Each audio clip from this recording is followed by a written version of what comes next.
تلاوت کردہ آیت مبارکہ سورہ آل عمران کی آیت نمبر 108 اور 109 ہے۔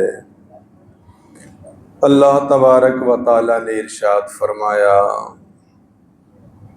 تلک آیات اللہ نتلوها علیک بالحق، یہ اللہ کی آیتیں ہیں، ہم پڑھ کر سناتے ہیں آپ کو ٹھیک ٹھیک۔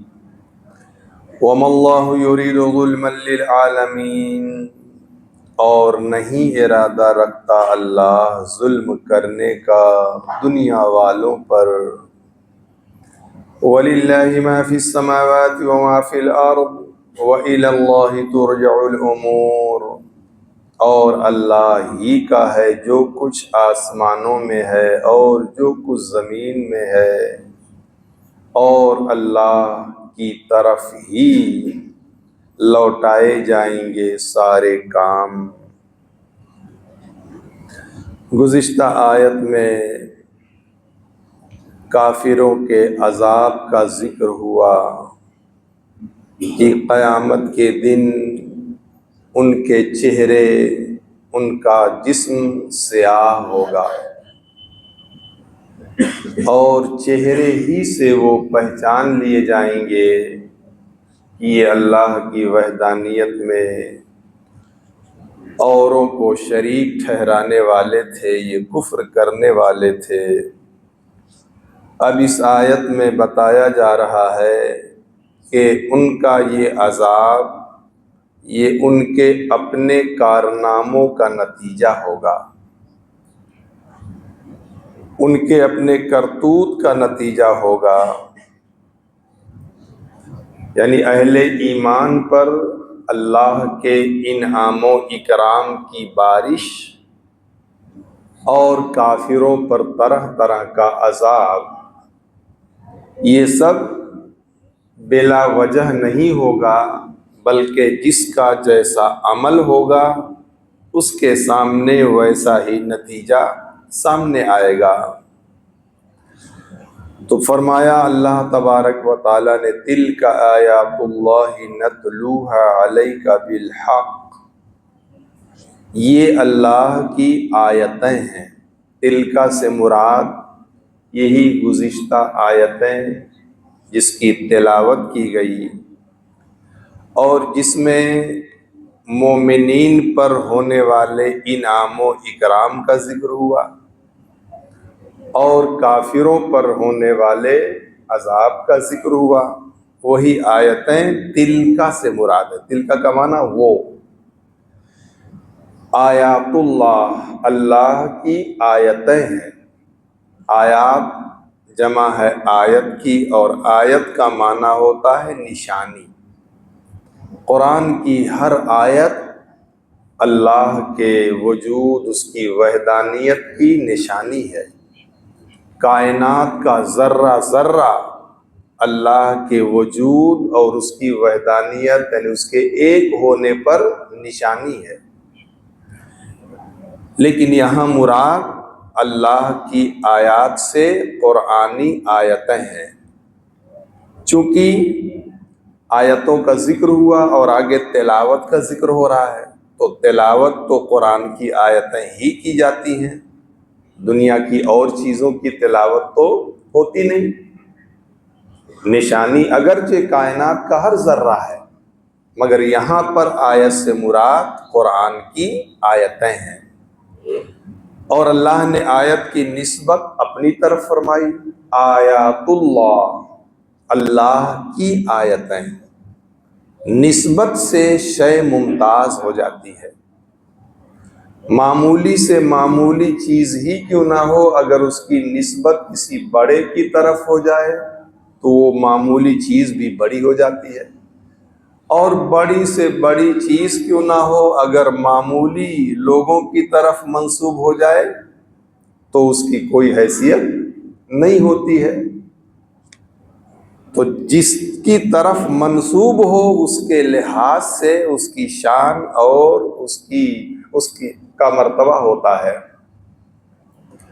بڑی سے بڑی کوٹھی ہو، بڑے سے بڑا بنگلہ ہو، مگر اس چھوٹی سی مسجد کے برابر بھی نہیں ہو سکتا ہے جو کچی ہی کیوں نہ ہو۔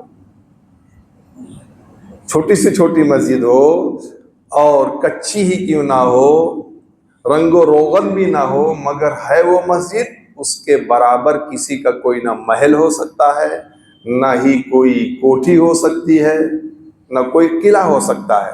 کیوں؟ وہ مسجد اللہ کا گھر ہے، اس کی نسبت اللہ کی طرف ہو گئی تو اس کے برابر کوئی گھر ہو ہی نہیں سکتا ہے۔ تو ایسے ہی اللہ کی یہ آیتیں ہیں، ان آیتوں کے برابر کوئی اور چیز ہو ہی نہیں سکتی۔ نتلوہا علیک بالحق، ہم پڑھ کر سناتے ہیں آپ کو ٹھیک ٹھیک، یعنی یہ اللہ کی آیتیں ہیں، اللہ فرماتا ہم آپ پر تلاوت کرتے ہیں، حالانکہ تلاوت کرنے والے تو جبریل امین علیہ السلام ہیں، وہ لے کر کے وہی آتے تھے۔ اللہ رب العزت کا کلام تو ہے ہی ہے، لیکن تلاوت جبریل کرتے تھے، آ کر کے پڑھ کے جبریل سناتے تھے، مگر اللہ نے اپنی طرف نسبت فرمائی، نتلوہا علیک، اے محبوب آپ پر ہم تلاوت کرتے ہیں۔ معلوم ہوا کہ اللہ کے محبوبین کا جو کام ہوتا ہے وہ اللہ کا کام ہوتا ہے، اللہ کے محبوبین کا جو کام ہوتا ہے وہ اللہ کا کام، اور ایسے ہی اللہ کا جو کام ہوتا ہے وہ اللہ کے محبوبین کا کام ہوتا ہے۔ دونوں طرف سے باتیں ہوتی ہیں اور دونوں چیزوں کا ذکر جگہ جگہ قرآن میں موجود ہے۔ دیکھیں، حدیبیہ کے موقع پر صحابہ کرام نے حضور صلی اللہ علیہ وسلم کے دست حق پرست پر بیعت کیا، مگر اللہ نے اس بیعت کے بارے میں کیا فرمایا؟ یبایعون اللہ، وہ اللہ کی بیعت کر رہے تھے۔ دیکھیں، بیعت تو حضور کے ہاتھ پر کر رہے تھے، مگر اللہ نے اسے اپنی بیعت قرار دیا۔ یہاں تلاوت جبریل کر رہے ہیں، مگر اللہ نے اپنی تلاوت قرار دیا۔ تو اس طرح سے اللہ کے جو کام ہے اس کے محبوبین کے، اور جو محبوبین کے کام ہیں وہ اللہ کے کام ہیں۔ اس لیے فرمایا گیا، اور وہ ساری کی ساری آیتیں برحق ہیں، کیونکہ رب کا جو کچھ فرمان ہوگا وہ برحق ہی ہوگا۔ وَمَا اللَّهُ يُرِيدُ ظُلْمًا لِلْعَالَمِينَ، اور نہیں ارادہ رکھتا اللہ ظلم کرنے کا دنیا والوں پر۔ یعنی اللہ یہ اگر کافروں پر جو عذاب ہوگا، ان کے چہرے سیاہ ہوں گے، ان کا جسم کالا ہوگا، اور طرح طرح کے انہیں عذاب جو دیے جائیں گے، تو یہ اللہ کا ظلم نہیں ہوگا۔ یہ اللہ کا ظلم نہیں کہ اللہ تعالیٰ ظلم، وہ تو ظلم کا ارادہ کائنات میں کسی کے ساتھ نہیں فرماتا۔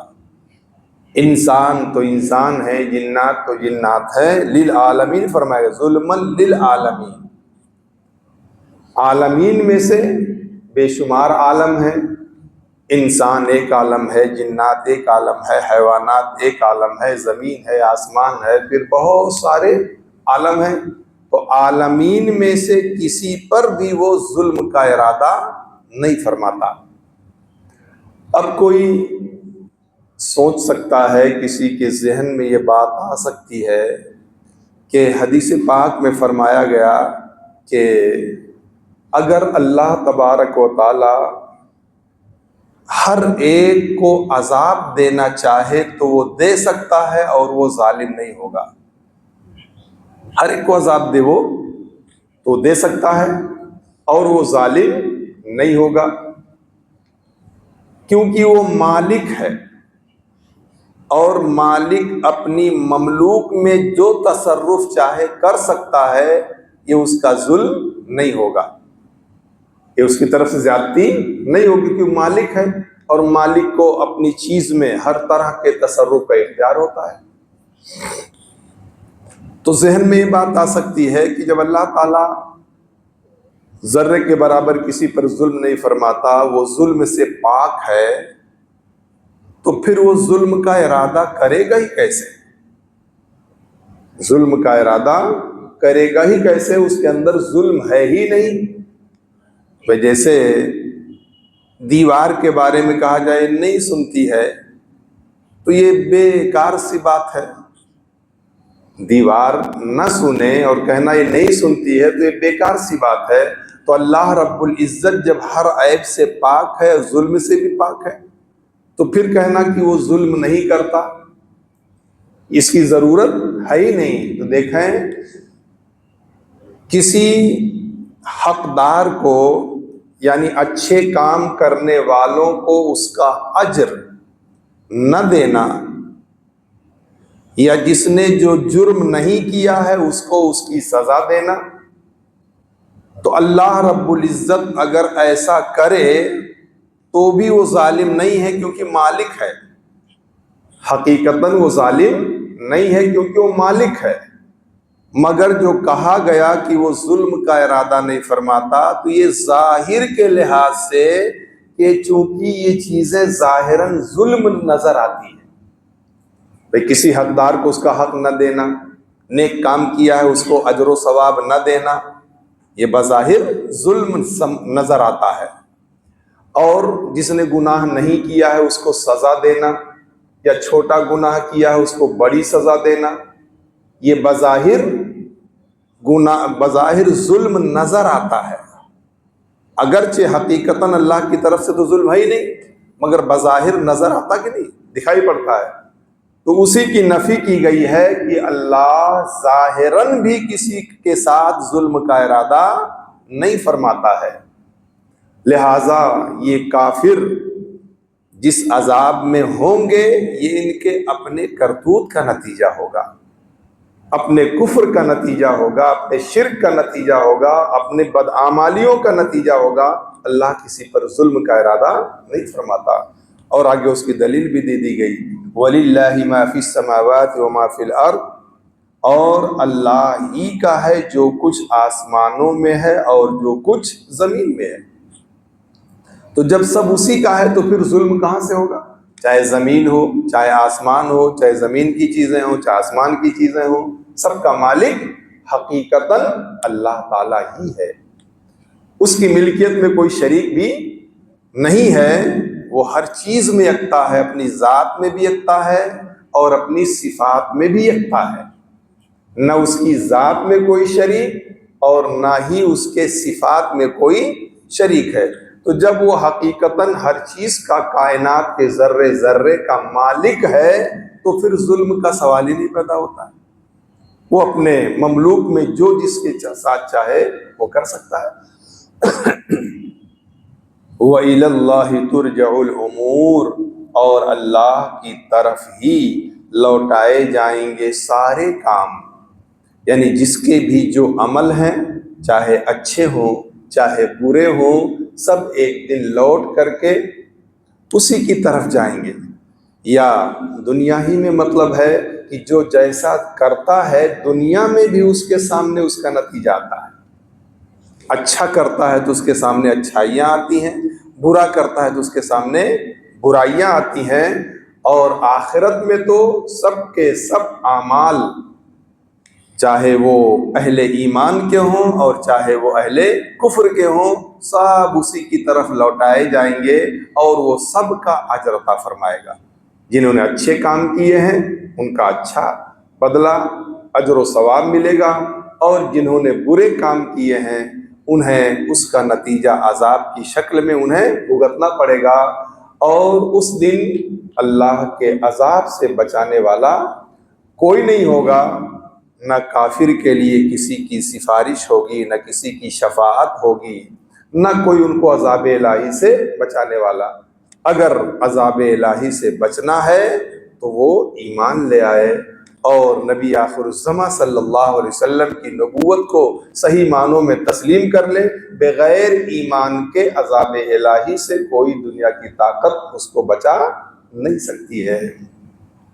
وآخر دعوانا ان الحمد للہ رب العالمین۔